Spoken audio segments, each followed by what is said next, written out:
안녕하세요. 배지 원장입니다. 자, 여러분들 우리 동네 황씨라고 하는 소설 들어가겠습니다.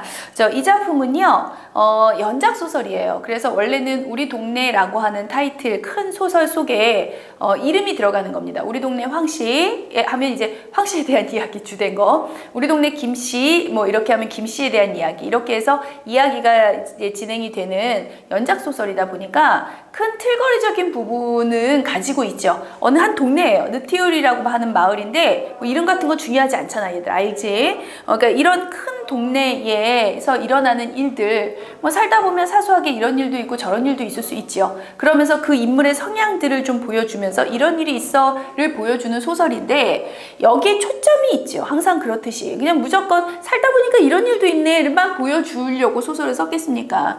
이 시대가 어느 시대냐면 근대화 시대거든요. 1970년대에서 80년대 그 사이에 근대화가 이루어지면서, 사실 여기 마을은 시골의 동네거든요. 시골 동네의 옛날은 잘 알고 계시겠지만 공동체적이지요. 전통적인 우리의 사고방식이 마을 사람들이 막 정말 다들 친척처럼 그냥 그냥 서로 너나 할 거 없이 뭐 음식 하나 해도 서로 나눠 먹고 뭐 이런 분위기가 옛날엔 강했잖아. 그런 공동체 의식이 강했던 마을을 배경으로 하는데, 70년대쯤 들어서니 이제 도시화의 물결들도 좀 생기고 그러면서 이제 공동체 의식이 조금씩 와해가 되고 개인적인 이기적인 성향을 드러낸 사람들이 조금 더 많아지고 이러면서 마을 고을 우리라는 개념도 조금씩 깨져가는 그런 속에서 이제 과도기적인 단계지요. 그런 속에서 그것을 지켜내려는 사람과 또 그렇지 않은 사람들이 있는 그런 모습을 보여주고 싶은 겁니다.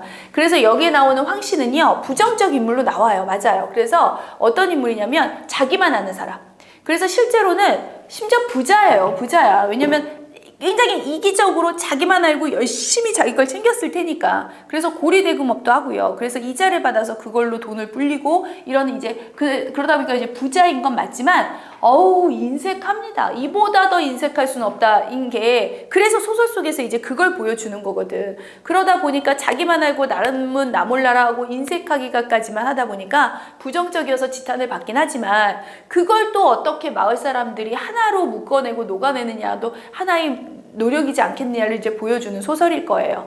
그래서 이제 이야기 자체가 이제 초점이 요거야. 이제 반상회를 해서 마을 사람들이 모여가지고 수재를 돕기 위해서 수재의원금을 내자. 이게 얼마나 지금 심각하냐. 서로 도와야 되지 않냐. 다들 그러죠. 그래서 도와지 않게 되면서 이제 의견을 내는 거지. 뭘 내자. 그래서 어떻게 마을 각각 집집마다 낼 수 있는 걸 내자. 그게 뭐 된장 고추장 같은 것도 좋고 뭐 이렇게 내고, 돈은 일정 분량, 그래서 600원 이렇게 내기로 한 거예요. 그래서 이제 돈도 걷고, 그래 음식 같은 거 있으면 자기가 조금 이제 안 써도 되는 것들을 이제 남을 위해서 더 내주자. 그런 게 좋잖아. 그래서 이제 그게 뭐 옷이 됐던 뭐가 됐던 내놓자 뭐 이렇게 결정이 됐단 말이야. 그런데 그 결정하는 자리에서조차도 황 씨는 계속 헛소리를 해요. 자기 이익만 추구하겠다고 자기가 이제 벌 수 있는 그런 것에 대한 얘기만 막 하다가, 어쨌든 그렇게 결정이 돼서 마을 사람들이 그 다음날 그걸 이제 거들어 다니는 거죠. 거들어 다녔더니 우리 동네 사람들은, 일반적인 동네 사람들은 그 상황이 어떻게 된 상황인 줄 알고, 또 수재민들이 얼마나 힘든지를 알다 보니까 이 지문에 나와 있는 표현입니다.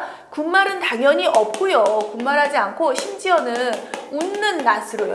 웃는 낯으로 수재 그거를 거들어 오는 사람들을 반겨주는 거지. 그래서 정확하게 줄 걸 주고 더 주는 사람도 있었겠지요.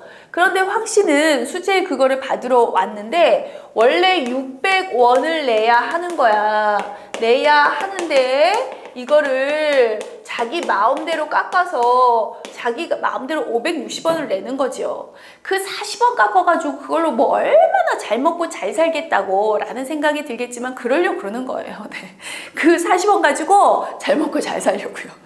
정말 인색한 거야. 조금이라도. 그리고 여기에 이제 초점이 되는 거 아시죠? 자신이, 그리고 이제 뭔가 그 물품 같은 걸 내자라고 했더니 그것도 자신이 입던 팬츠를 내놓았죠.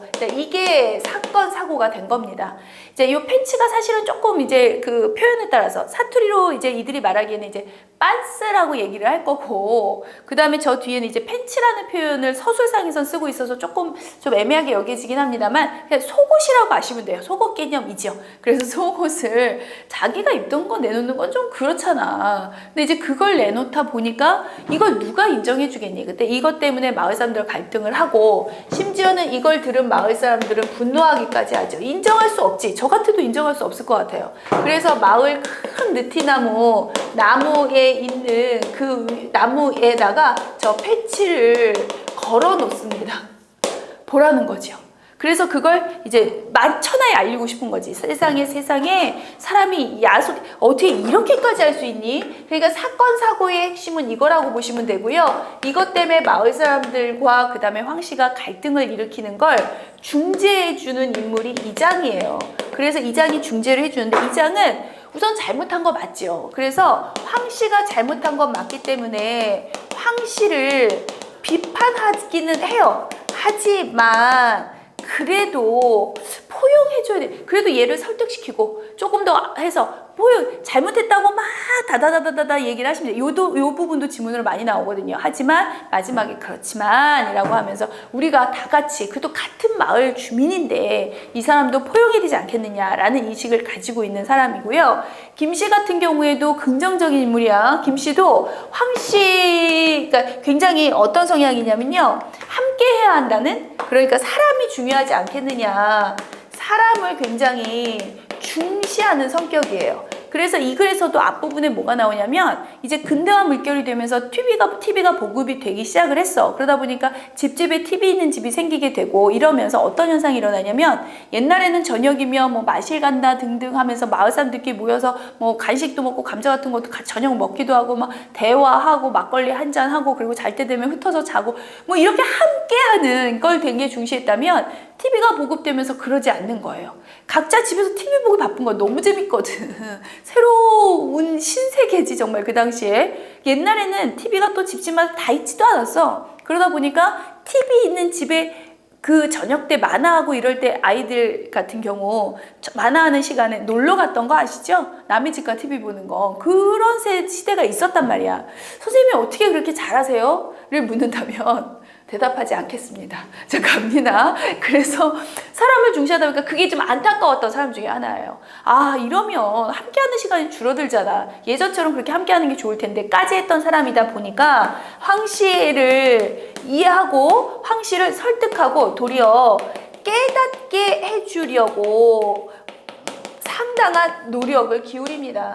그러니까 이런 성향인 사람들이 모이다 보니, 그러니까 결국 김씨도 그렇고, 물론 산업화가 진행이 되면서, 그리고 이제 황씨 같은 사람이 나오면서 문제가 되는 건 맞지만, 이장도 그렇고, 그래도 웃는 낯으로 반겨주는 이런 마을 사람들이 가지고 있는 공동체적인 의식은 여전히 남아있지 않겠느냐. 이런 전통적인 우리의 사고인 공동체 의식이 남아있다면 그래도 뭐 완전히 이제 사라진 건 아니지 않겠느냐라는 마지막 부분에 약간의 희망을 주는 여지를 남겨두면서 이렇게 마무리가 되는 작품이에요. 자, 처음에도 얘기했지만 어쨌든 이 작품에서 말하고 싶은 건, 그러니까 이제 산업화 시대에 힘들어져 가는, 그러니까 이제 더 이상 공동체가 이제 탄탄하게 유지가 되지 않는 모습을 보여주기 위해 한 명씩 이렇게, 그러면서 그 마을에서 일어나는 사건 사고를 보여주는 소설이라고 보시면 됩니다. 자, 이 소설에서 여러분이 주요시, 그리고 가장 많이 다뤄지는 지문이 당연히 이거겠지요. 있을 수 없는 일이잖아. 자, 이 부분이 우리 지문에 나와 있는 거 맞고요. 그래서 쭉 제가 필기를 잘 해놨기 때문에 여러분이 읽어가면 이 부분이 어려운 부분은 아니에요. 하지만 제가 부분만 몇 군데만이라도 좀 체크해서 좀 읽고 그리고 마무리 가겠습니다. 자, 앞부분의 지문 페이지로는 90페이지를 잠깐 펴봐 주시면 제가 이제 앞부분 잠깐 읽어볼게요. EBS 표현이 있어서요. 그날 반상회는요, 이 반상회거든요. 이제 어떻게 의연금을 거둘까를 논의하는 반상회였어. 그날 반상회는 안양 시흥 지역의 수재 및 의연금 객출을 위한 토의가 가장 중요한 안건이었답니다. 각출이라고 하는 것이 뭐냐면 여러 사람이 돈을 나누어 내는 거죠. 우리 각출하자, 혹은 원래는 객출인데 각출이라고도 쓰고요. 각출하자라고 얘기하면 각자 돈을 내서 모어서 내자, 뭐 이런 의미일 때 쓰는 단어야. 근데 EBS에서 수재 의연금 각출에 의한 토의에서 뭐라고 얘기하냐면 자신을 그 이익을 위해서 황씨가 이걸 악용을 하는 거죠. 그러면서 근대화된 농촌의 속물적 인식의 단면을 보여줄 수 있는, 그러니까 우리 황씨는 굉장히 속물적인 인간이 맞구나 라고 하는 거 체크해 두시면 될 것 같아요. 서울물도 먹고 있으니 그만한 눈치쯤은 누구라도 먼저 어림했을 사람이 황이었다. 자, 여기서는 황이라고 얘기하지만 이 사람이 황씨고요. 이름은 황선주입니다. 뒤에 이름 나오거든요. 그러나 황은 성수기가 되어서 값이 채기 전에, 그러니까 물건값이 오르기 전에 마을 공동으로 황새기젖을 사야 한다느니 김장에 쓸 소금을 목의 흥정에다가 나누자느니 하면서 제 배 불릴 소리만 짓거리는 겁니다. 지금 그럴 때가 아니잖아. 수재의연금 얘기를 해야 되고 불쌍한 사람들을 도와야 되고 함께 어려움을 나눠야 되는데 자기 배 불릴 얘기만 하는 거죠. 그래서 EBS에서 그 표현을 농촌 공동체의 소시민적 임무를 향한 비판과 조롱이 드러나 있다. 제 배 불릴, 지 배 불릴 짓만 하고 있어. 이건 비판적인 표현이잖아요. 그래서 비판과 조롱, 소시민적인 표현, 나만 알겠어요 라고 하는 것에 대한 비판과 조롱이 드러나 있는 건 맞고요. EBS 표현 보셨죠? 자, 그 위에 뭐 황새기젖을 사야 한다느니, 요거 좀 지울게요. 이래야 한다느니, 이런 부분들에 대한 표현, 그 부분에 대해서 표현, 가로가 아마 쳐져 있을 겁니다. 가로에다가 결국 황씨는요, 개인의 이익을 우선하는 사람이고 개인의 이익을 우선하기 때문에 그런 표현을 하는 거구나 라고 하는 걸 체크해 두시면 돼요. 빈말로라도 동네 형편 생각해서 가을에 주기로 하고 값이 솟기 전에 어엽에 직접 거간을 넣어서 헐찍하게 떼어다가 나누자는 소리 한마디만 섞었더라도, 자, 이 부분이 이제 농사 일을 하거나 혹은 농협의 그 거래건을 얘기하는 거다 보니까 단어트풀이를 보고 정확하게 이게 어떤 의미인지를 이해하는 것도 좋지만 지금 여러분들 3학년이다 보니까 제가 항상 얘기하잖아. 우리는 소설에서 중요시 여기는 건 줄거리이기 때문에 결국은 빈말이라도 함께 남들을 위해서 조금은 희생하고 남들을 위해서 어떻게 합시다 라는 말을 했으면 좋겠지만 이라는 의미로 이해하시면 되는 거예요. 그치? 그랬지만 그러지 않고 자기 개인적인 이익 얘기만 하더라 라는 부분을 이해하시면 되는 거라고요. 그래서 그 뒷부분 그다지 밉살스럽게 여겨지지 않았을는지도 모른다. 이재민 구호품으로 집집이 쌀 2대 돈으로 600원 이상 그리고 입던 옷가지와 간장, 된장, 고추장 따위를 얹어서 더 내기로 결정을 본 뒤에도요. 원래 이렇게 하기로 결정을 한 거 맞지요. 그런 뒤에도 황은 속이 훤히 들여다보이는 소리, 그러니까 자기 얘기만 씨월거렸던 것이다. 오죽하면 씨월거렸던 것이다 라는 이런 표현을 썼겠니. 그러니까 결국은 자기 개인적인 이익만 추구하는 사람을 비판적으로 인식하고 있다는 게 분명하게 보이는 표현입니다. 자, 이튿날이에요. 다음날 반삭이 이튿날 이제 구호 물품을 거들어 다니는 거죠. 그래서 어머니 외 회장 창근 어매와, 그래서 제가 사람 이름 나올 때마다 표시, 왜냐면 사람을 구분하셔야 되고 그거에 따라 줄거리를 찾아야 되니까. 그리고 부녀의 회장 구충서 아내하고는 간장, 된장, 고추장, 옷가지 따위를 거들려고요. 김씨를 얘기하는 거예요. 끌어주는 리어카를 앞세워 나가고요. 그러니까 이렇게 3명 한 팀. 그 다음에 이장과 새마을 지도자와 반장은 또 이렇게 3명 한 팀. 경운기를 빌려서 쌀에 거들어가는데 무거우니까 TV를 통해서 수재민들의 딱한 꼴을 여러 날을 본 데다가 반상회의 결의도 있고 이미 결정된 거잖아 해서 어느 집을 가도 군소리 한 마리 섞지 않고 웃는 낯으로 반겨주는 겁니다. 이게 함께하자는 의식이지. 이게 황의 생각이라면 이렇게 마을 사람들은 기본적으로 서로 도와야 된다. 서로 함께 해야 한다. 도와야 한다는, 함께 해야 한다는 공동체적인 의식을 뚜렷이 마을 사람들은 가지고 있는 거예요. 아까 얘기했잖아. 황씨만 아닌 거예요. 하지만 리어카를 달고 나섰던 아낙네들은요, 황성준의 집, 이렇게 이름 나오죠? 이게 황씨인 거야. 이르러서 한바탕 실랑이를 벌이지 않을 수 없게 됩니다. 자, 아직까지는 여기까지만 읽으면 실랑이를 벌인 이유, 그러니까 원인에 해당하는 게 나오지 않지만 뒤에 나오거든. 항상 이제 그게 줄거리인 거야. 실랑이를 벌인 이유가 뒤에 가서 찾으면 되는 거죠. 김이 리어카를 끌고 그 집 마당에 들어서는데 황은 안마루에서 자루를 한 소쿠리 따다 놓고 한창 술 담글 준비를 하고 있었답니다. 그래서 이제 아낙네들 둘은 들어가고 아래에서 2번째 줄 나오면 그 김은 안 들어가고 바깥에 기다리고 있었거든요. 그런데 나와야 할 사람들이 담배 한 대를 다 털어도 꽁꽁 먹은 소식이에요. 보통 우리 왜 꽁꽁 먹은 소식이다가 속담에서 쓰이는 표현인데 거기 보통 어떤 때 쓰는 거냐면 소식이 전혀 없다라고 할 때 쓰는 비유적인 표현으로 쓰는 속담이라고 보시면 됩니다. 그러니까 꿩 거먹은 소식이라고 하는 건 소식이 전혀 없다고요. 아예 그냥 꿩을 먹고 원래 그런 거거든. 그 꿩 먹고 아예 안 먹은 척 그런 일이 없었던 척 그냥 싹 치워 보여주지 않는 거 뭐 이런 건데 어쨌든 꿩 거먹은 소식은 이제 아무런 소식이 없었다는 소리야. 아까 기다려봐도 아무 나오질 않아. 할 일은 많은데 그래서 기다렸더니 자 그 뒤에 장에 그거 주는 거 보시면 아니 수재민들은 빤스도 아닌단 말이유 하는 황의 거친 목소리가 불쑥 튀어나온 건 황이 빤스를 냈고요. 그래서 두 안하기 화가 났고요. 그래서 안 받겠다 하고요. 그러니까 아니 수재위원금한테는 빤스 내면 안 된다는 법 있어? 그들도 빤스 있고 빤스도 필요한 거잖아 라고 자신을 정당화하기 위해서 말하는 거지만 너무나 말이 안 되는 소리지요.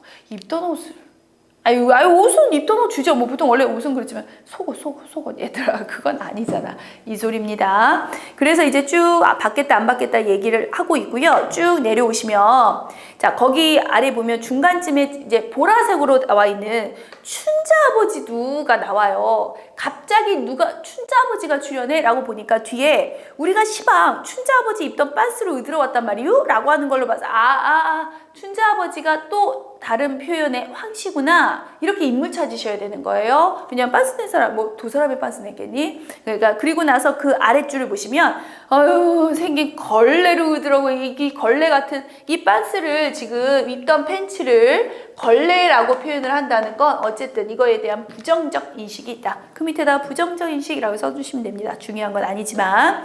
그리고 그 아래에 이재민 구원 물품이랍시고 황이 입던 팬츠를 내놓은 모양이다. 그래서 황이 입던 팬츠가 중요 소재여서 제가 표시를 해놨고요. 그 팬츠로 인해서 결국은 갈등이 발생을 하는 거죠. 그래서 요거 입던 팬츠, 자 요거에다가 그래서 이게 갈등의 원인이 되고 이것으로 인해서 마을 사람들과 이렇게 갈등하게 됩니다.